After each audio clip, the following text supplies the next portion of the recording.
was 16 if you'd finished high school. My grandmother did move from Houston, Mississippi high school to the Institute, and then of course fell in love with her professor 4 years older, and they married and had 7 children.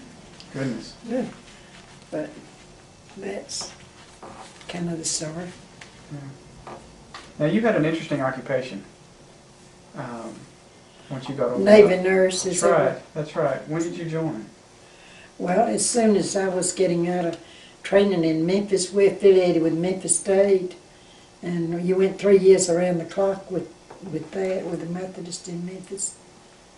And I knew that's what I was going to do because I had a brother in the Marine Corps, and we didn't know where he was in foxholes all over the Pacific.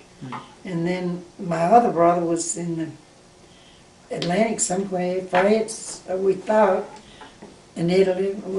We didn't really know where he was a lot of time. But I went home and told Dad and Mother that I was going to have to go to the Navy Nurse Corps. And Dad said, "No, you're not going to have to go anyway." And I said, "But I am going."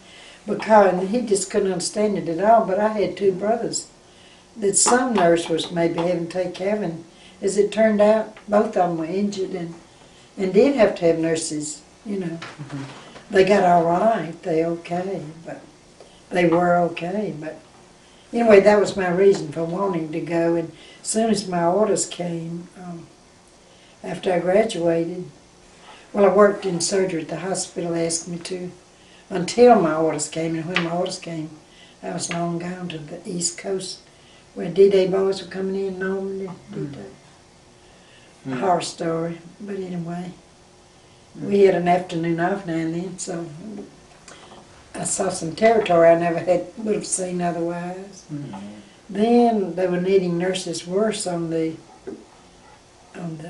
West Coast, and I was sent to Oceanside, California, to the Marine base out there, Santa Margarita Ranch, where a great big Navy hospital was, and so that's where I was sent next. And my 2 friends were transferred with me.